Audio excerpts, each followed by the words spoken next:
Hi everybody, it's Nikki Morrow with To the Moon and Back Behavioral Consulting, and I'm here as promised for our Wednesday live. Um, Last week we went over the topic of preparatory warnings.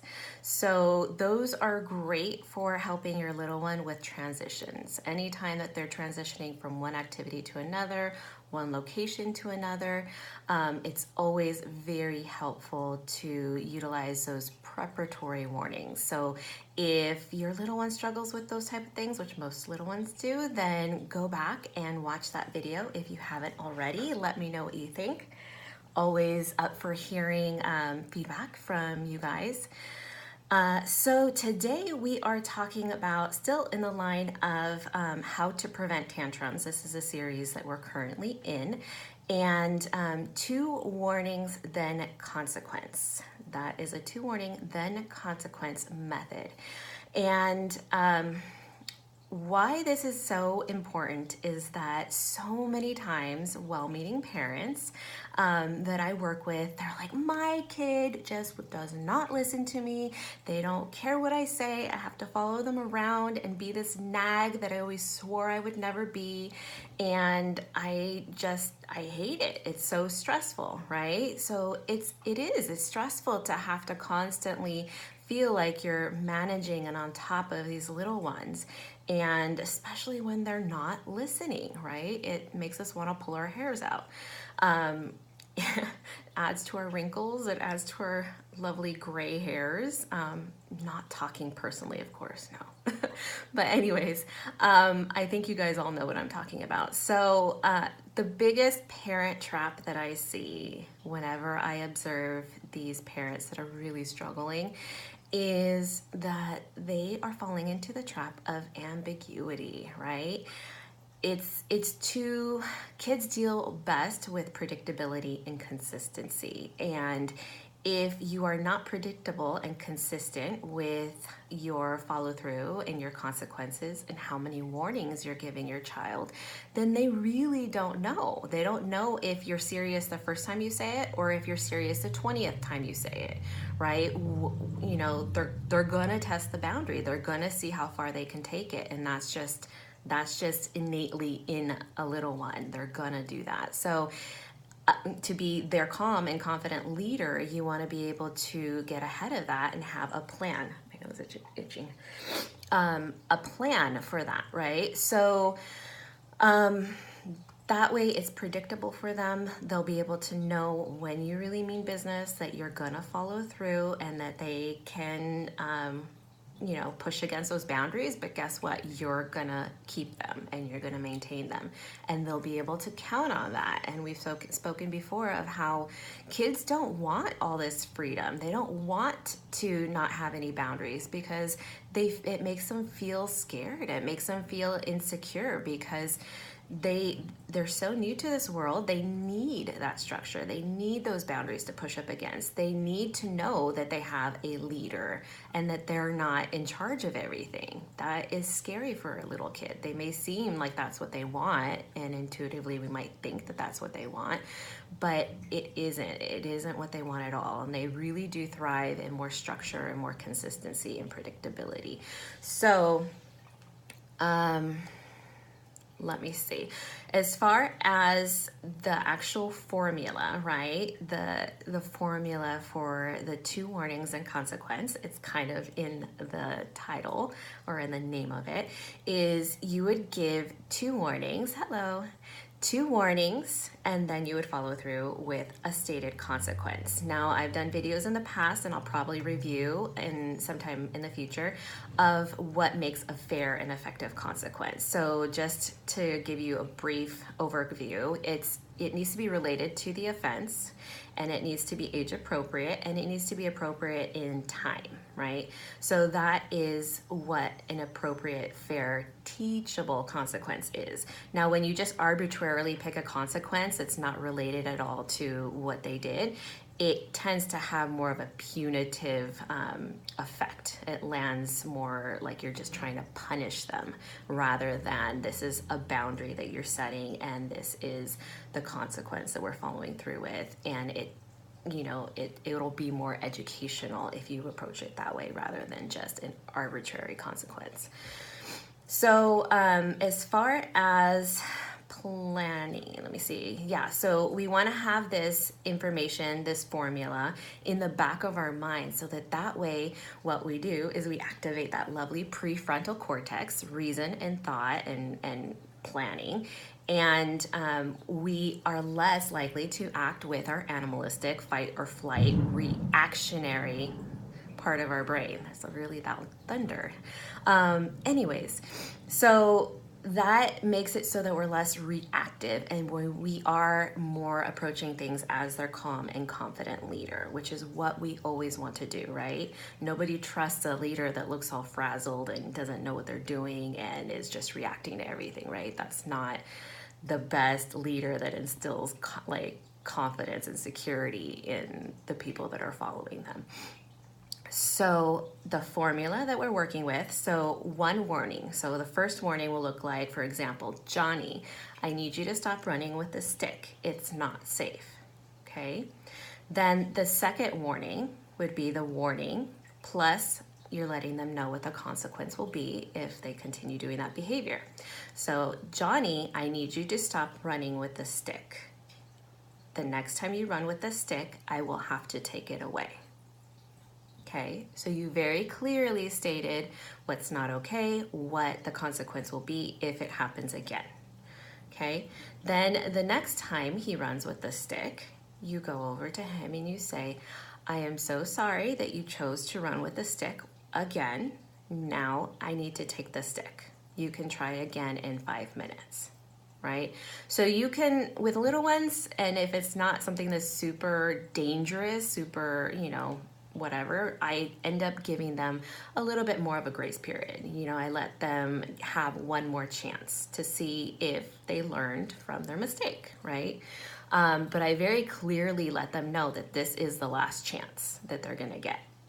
And then again, if they break the rule or they decide to run with the stick again, then you know what? The stick is going bye-bye. No more stick. So that is basically the formula. So what that does is it makes it so everybody is on the same page. There is no gray area. Your child knows and becomes conditioned to the fact that they get 2 warnings, then you're going to follow through with that consequence. And what you need to do to make sure that this works for you is follow through, right? Never state a consequence that you're not willing to follow through with. That's called an empty threat, and that is not effective at all in parenting. So that is the gist of the information. Now, I do want to let you know that there are several parenting theories out there that are kind of against giving warnings. They believe that it gives a kid time to ignore you or buy into, basically it lets them ignore you for a certain amount of time. So they say that you want to immediately kind of either redirect them or stop the behavior from happening. But with little ones, when you're still teaching them and they don't know these boundaries, they don't know what's expected. They don't know necessarily that it's dangerous to run with a stick because they haven't been taught that. They haven't been in that situation before.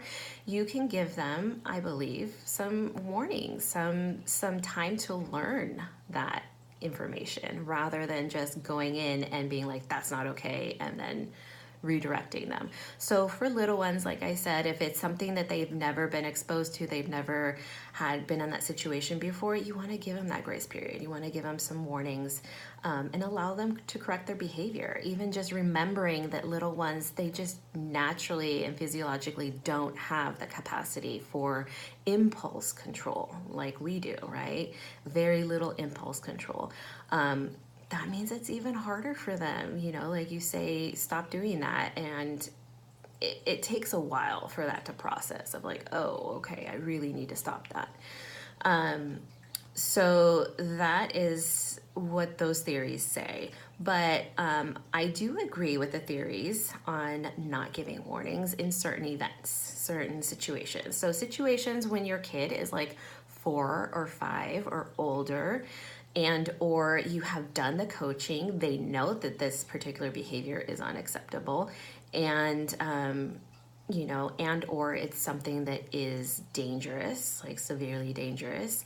They have they like to run out into the middle of the parking lot when you told them to stand by the car, different things like that, right? So in those instances, then I definitely do agree there should be no warnings. This is when you follow through with the consequence immediately. And at the older ages, 4 and 5, they have a lot more impulse control than a 1 to 3-year-old, right? They have had a lot more training, a lot more experience, a lot more coaching from us on wrong and right, and boundaries. So we can expect more of them. I'm a big proponent for always upping the ante with kids. You always want to see where your particular kid is, not where their best friend is or your kid's friend is, but where your kid is. And you want to constantly challenge them, meet them where they're at the beginning, let them feel successful, and then just keep nudging them a little bit more, a little bit more. And then that way they learn more, they grasp those boundaries, and it makes your life a heck of a lot easier. So with consistency and follow through with this strategy, you will definitely see a lot more cooperation, a lot more listening. It will be hard at first, just like any of these strategies are. Anytime you're changing a behavior, you're changing a habit, both in yourself and in your child. So you give grace and you give patience and compassion for both of you, for not only you as the parent, but also your child, because it's new. You're going to have growing pains. So just keeping that in mind, knowing that with consistency and predictability, things will get better, and you'll definitely find yourself nagging a heck of a lot more. I'm not promising it's going to go away by any sense of the word. I think that's just part of having kids, but it will really help out. They will know when to take you seriously. They will know when you mean business, and they will follow through. And so that, I believe, is the end of this tip. If you have any questions, feel free to put them in the comments, and I'll be happy to answer them. But next week, we will be addressing first then statements. And these things really work like magic. They're so simple and easy. So if you're looking for another strategy to help you in your day-to-day life with your kiddos for it to run smoother, then definitely catch me next week live. I believe I'll be here probably around 12:30, I think, or 12:15. I'll promote that ahead of time for you guys so you'll know exactly when to check in. And always feel free to DM me. Always feel free to ask me any of your pertinent questions, especially if I haven't answered them yet. I'd love to hear from you guys to see how best I can support you. And be sure, if you haven't already, to go to my website at tothemoonparentcoaching.com and sign up for my proactive parenting community, and you'll receive all my tips and in my newsletter every Friday. And that is the best way to ensure that the algorithms of Facebook and Instagram aren't dictating what you see from me, but that you're actually getting all my information. So if you found this helpful, if you found this useful, please share it, like it, send it, tag it to any friends that you know are struggling with these situations. I know a lot of times we try to struggle in private, but let's face it, 99% of us are all struggling. So we could always just use support and extra help. So just pass on the information if you can. That would help out a great deal. So I am going to sign out for now, but thank you so much for joining me, and I will talk to you guys later. This will be up for the next 24 hours and then a segment of it on IGTV. Okay, take care and have a fabulous rest of your day. Thanks for joining.